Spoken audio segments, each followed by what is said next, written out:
617-666-3641.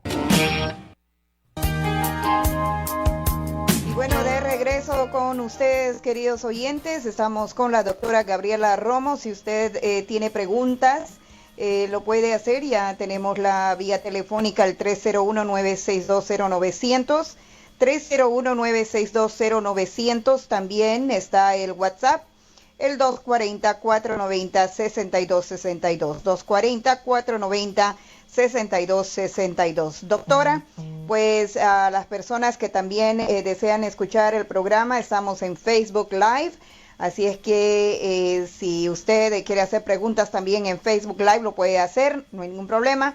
Nosotros vamos a hacerle las preguntas a la doctora. Doctora, la invitada suya. Sí, muchísimas gracias, Patricia. Y bueno, pues como les decía, nuestra invitada es una persona muy especial porque nos viene a hablar directamente desde el Buró del Censo 2020 sobre todas las dudas que tengamos sobre el censo. Y es que la verdad es que yo he notado mucho que hay muchos miedos en nuestra comunidad, porque ya saben, típico que en nuestros países cuando se hace el censo es que vienen a tocar nuestra puerta, nos hacen una serie de preguntas de todo lo que viven en casa, qué hacemos, casi hasta qué comemos, ¿no? Pero también esto es muy importante porque con los datos se toman decisiones de los recursos que se les pueden asignar a la población. Y para los latinos, si no nos cuentan, es como si no existiéramos. En fin, vamos a hablar con María Olmedo Mondragón. Y como decía Patricia, pues no olviden también que pueden llamar para hacer sus preguntas. En Así fin, es. Muchísimas gracias por acompañarnos, María. Y empecemos con lo más básico. ¿Qué es el censo y para qué sirve? Hola, buenas. Muchas gracias por tenerme aquí hoy. Muchas gracias a todos los radioescuchas en la comunidad por el interés en el tema del censo del 2020. El censo es el conteo de toda la población que hay en el país. No importa su estatus legal, no importa si son ciudadanos o no, si nacieron aquí o no. Contamos a todo el mundo porque el censo lo que está buscando es llevar a las comunidades los recursos que cada comunidad necesita. Y para eso necesitamos saber cuántos son en cada comunidad y qué tipo de personas hay, si son adultos mayores, si son niños pequeños, si son madres de familias solas, etcétera. Pues necesitamos una información bien básica. Como usted dijo, en nuestros países hacen el censo, usualmente es bien diferente. Yo he hablado con personas del censo de México, del censo de Panamá, y es verdad, van a las casas, hacen muchísimas preguntas. El de Estados Unidos es muy diferente, es menos de 10 preguntas, cosas muy básicas, que es muy similar a lo que usted contesta en estas para tener estas tarjetas de consumidor frecuente del supermercado o de la farmacia, y se puede contestar en menos de 10 minutos. Gracias, María. Y como así es, háblanos un poquito como de qué preguntas específicas vienen en el censo. O sea, le van a preguntar a uno, por ejemplo, si tengo mi estatus legal o cuánto gano. ¿Qué preguntas vienen, María? Ninguna de esas preguntas. Cuando se contesta el censo, que le va a llegar, ya le tiene que haber llegado a los amigos una cartita que tiene un código. Ese código está asociado a la dirección de esa casa. Así que cuando pongan el código, ya la dirección va a estar allí. Le va a preguntar quién lo está llenando, que vamos a suponer que es el jefe del hogar, ¿verdad? Y entonces se pone nada más que los nombres de todas las personas que viven en la casa. Por ejemplo, en el mío yo puse el mío, el de mi esposo y el de mis 2 niños. Y de cada uno de nosotros, lo único que nos preguntó era sobre la casa, si la casa era rentada o era propia. Y después de cada uno de nosotros lo que nos preguntó fue la edad, si éramos hispanos y la raza. Y ya. Yo acabé el mío, que éramos 4 personas en nuestra casa, en 7 minutos. Y, por ejemplo, la gente que está ahí María, viviendo temporalmente. ¿Qué tal? ¿Cómo está? Le saluda Patricia. La pregunta es, ¿qué pasa si a uno no le llega esa carta, ese papel? ¿Cómo uno lo consigue? ¿Qué debe hacer? ¿A quién tiene que llamar para poder recibir ese papel que usted dice? Pues esa carta, si usted no la consigue, si no le llega, que le debería de haber llegado, pero yo sé que hay muchas situaciones en las que a veces hay confusión porque en una misma casa hay 2 o 3 apartamentos o algo así, pues usted lo que tiene que hacer es ir a my2020census.gov y ahí puede llenarlo sin tener que haber recibido la carta. My, MY, 2020, census, CENSUS.gov. Ya no tiene que haber recibido la carta, lo puede contestar ahí. Oye, María, y por ejemplo, ¿qué pasa si no respondo? O sea, sí me llegó la carta, pero pues ahí lo dejé en el bonche de papeles y no lo respondí. ¿Qué pasa? Bueno, nosotros vamos a estar enviando varias cartas. Así que, por ejemplo, las primeras 2 cartas van a tener el código. Sigue recordándole hasta que va a haber una carta que va a llegar en el mes de abril, que es la que tiene el cuestionario en papel. Vamos a suponer que una vez ya ve el cuestionario, claro que lo recuerda, o incluso hay personas que no lo quieren hacer por la internet o llamando por teléfono, que es otra opción que damos cuando mandamos la primera carta, le damos un número de teléfono que puede llamar. Muchas personas no quieren hacerlo así. Yo el viernes estaba en una reunión virtual con muchos ancianos y ellos que estaban esperando su papel, y yo les digo, bueno, pues esperen su papel que va a llegar en abril y lo pueden hacer de esa forma. Si como quieran no lo contesta, ya a final de mayo hasta agosto vamos a estar enviando numeradores, censistas a las casas, y estas personas pues tratarán de hacer la entrevista en persona.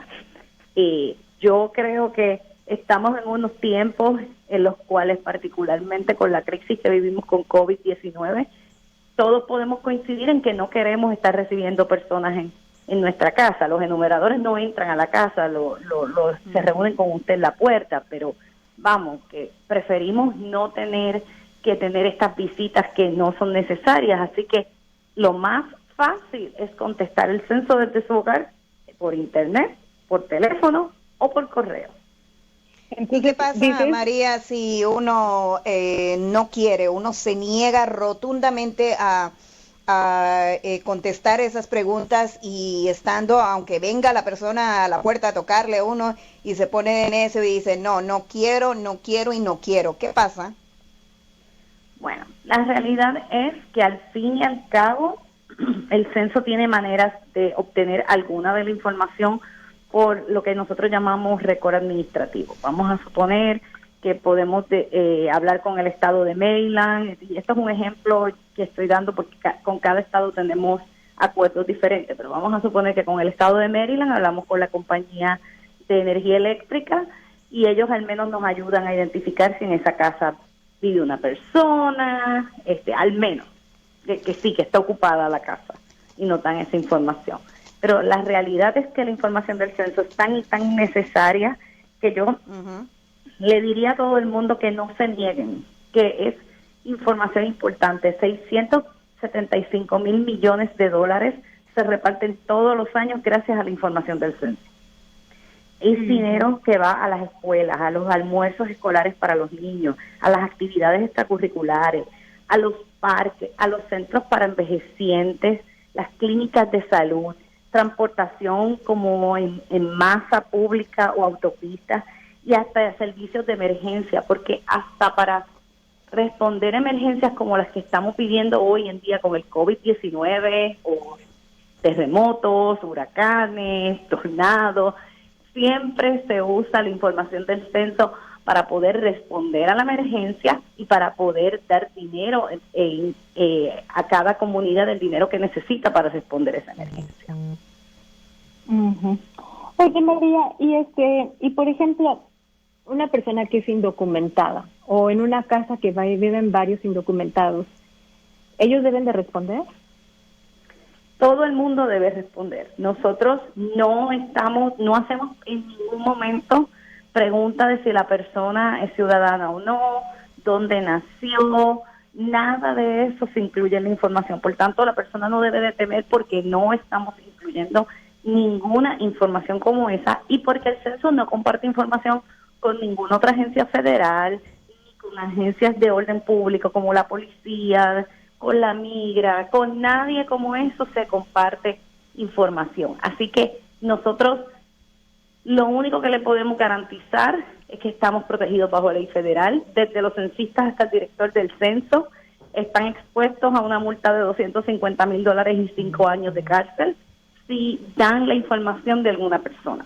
Así que no se deje intimidar por eso, porque lo que necesitamos es que los fondos federales y hasta estatales lleguen a todas las comunidades, a todas. La realidad es que si estamos en este país con documentos o sin documentos, es indiferente a la hora de las necesidades que tenemos, porque podemos tener hijos, podemos necesitar una clínica de salud en nuestra comunidad, podemos necesitar que pasen más buses, así que no importa nuestra situación legal porque es que las necesidades están ahí. Sí, claro. Y bueno, hablando de este miedo que existe entre la gente, sobre todo para pues hacerse notar, ¿no? Porque a veces es como que justo lo que no quieren, hacerse notar. ¿Qué le dirías a los hispanos que nos están escuchando de que por qué no deberían de tener miedo? Creo que muchas cosas las has dicho, pero así en concreto, ¿por qué dirías que no deberían de tener miedo? Yo como siempre digo, me gusta reafirmar que cada persona que trabaja en el censo está expuesto a 5 años de prisión federal si expone estos datos. Nosotros no hay que tener miedo porque nosotros estamos regidos por algo tan fuerte que no nos vamos a arriesgar a dar la información de nadie. No la compartimos. En el pasado han habido agencias federales y estatales que han hecho el acercamiento y se les ha dicho rotundamente que no. Nosotros no damos la información de nadie. Segundo, la información que pedimos es tan y tan básica, que es más las edades, las razas, y el sexo, que es simplemente para tratar de hacer lo mejor que podamos por esa comunidad, para proyectar si en los próximos 5 años vamos a tener muchos niños yendo a la escuela y a lo mejor debemos enviar más maestros a los salones de clases de una escuela en particular, si necesitamos abrir a lo mejor un programa de Head Start porque muchos niños más pequeños están viniendo, o si tenemos muchos ancianitos en una comunidad y hay que abrir uno de estos senior centers. Siempre recalco, a lo que hay que tenerle miedo es que a la comunidad de uno no reciba el dinero que se merece. Porque nosotros como hispanos venimos a este país y trabajamos muchísimo y no importa nuestra situación en el país, siempre aportamos dinero en los impuestos a través de nuestro trabajo, que es un trabajo bien duro. Siempre aportamos dinero y ese dinero es el que es repartido por el gobierno federal. Pues qué mejor que se reparta a las comunidades que realmente lo necesitan, a nuestras comunidades. A eso hay que tenerle miedo, a que nuestra comunidad no reciba el dinero por el que hemos trabajado tanto. Claro. O sea, básicamente nos conviene, diríamos, ¿no? Miren, yo les puedo compartir que a mí ya me llegó la boleta y pues obviamente así sabiendo que íbamos a hablar de este tema y porque además, bueno, pues me llegó hace como una semana. Lo contesté y les puedo decir que realmente son súper poquitas preguntas. Como bien dijo María, o sea, son los nombres de las personas, fechas de nacimiento y su antecedente étnico y racial, básicamente. Y corrígeme si soy incorrecta, María, pero fueron como esas preguntas nada más, según recuerdo. Eso, la edad y el sexo. Y cómo nos relacionamos todos en la casa, si es papá, si es hijo, si es hermano. Cosas muy sencillas.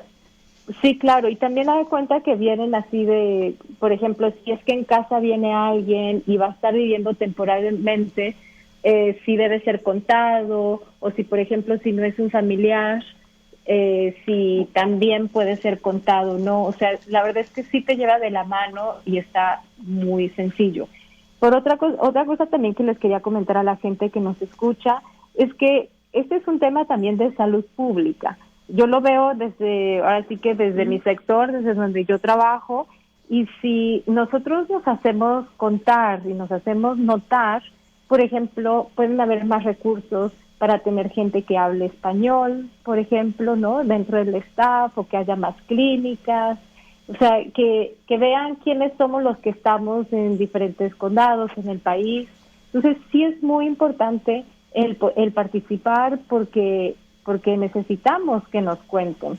Y también, como decía, claro, como decía María, también hay todo un proceso y es mejor que nosotros lo contestemos cuando nos llega la boleta y nosotros pues lo hacemos si quieren en familia, usted mismo en su computadora o desde su móvil, porque si deja pasar y le van mandando más recordatorios, eventualmente si va a la casa de una persona a tocar la puerta, y yo sé que para eso mucha gente se asusta, y sobre todo porque hubieron sus redadas y eso, entonces yo sé que eso es un detonante muy fuerte para nuestra comunidad, entonces no hay que llegar a ese punto.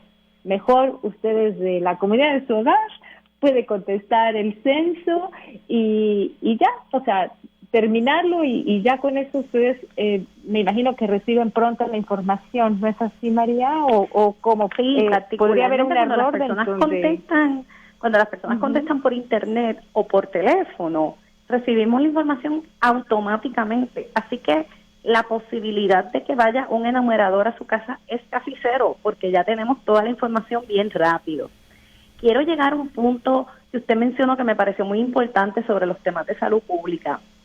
No solamente el gobierno federal y el gobierno estatal usan la información que se saca del censo. También la usan los gobiernos locales, los negocios, las organizaciones sin fines de lucro, y esto incluye los hospitales. Cuando nosotros nos dejamos contar y los hospitales o las clínicas saben que estamos ahí, tienen mejores servicios para nosotros. Se abre, por ejemplo, más salas de pediatría si hay más niños, o incluso uno lo puede ver hasta en los servicios en español. Yo llevo casi 20 años viviendo en esta ciudad y me he enfermado un sinnúmero de veces y puedo ver cómo han aumentado el personal de habla hispana en nuestros hospitales en el área de Washington, y es porque saben que estamos aquí, saben en los hospitales que tienen que contratar personas que hablan en español para que nos puedan tratar a nosotros los hispanos. Para mí eso es un tema fundamental en la salud pública, porque mientras tenemos a alguien a quien podemos comunicarle mejor lo que nos está pasando, es de mucha más ayuda para nosotros. Yo estuve en el hospital por varios días hace aproximadamente un mes y tuve la bendición de que habían varias enfermeras que hablaban español, y aunque yo hablo inglés, comunicarse cuando uno tiene una emergencia como esta en español es vital. Cuando uno tiene dolor, uno realmente quiere hablar en el primer idioma de uno. Así es. Vamos a tomar llamadas, doctora María. Antes de pasar con la llamada de Omar, tengo una pregunta para usted. Doctora, dice, ¿podría preguntar a la psicóloga si ella ayuda en caso de los jóvenes que aún no deciden qué carrera tomar? Sí y no. Y les voy a decir que sí, sí, porque a veces es una cuestión de guía y eso, pero si necesitan algo como una orientación vocacional, yo diría que mejor una persona especializada en eso. Pero miren, tomen mi teléfono para poderles dar más información, que es el 202-320-4601, 202-320-4601. Entonces, dependiendo del caso. Por eso fue una respuesta sí y no. Una respuesta concreta, ¿no? Decirle, sí, claro, yo te ayudo. Sí, pues pasemos con el señor Omar, que lo tengo en línea. Adelante, Omar. Muy buenas tardes. Gracias, Patricia. Un saludo a las panelistas.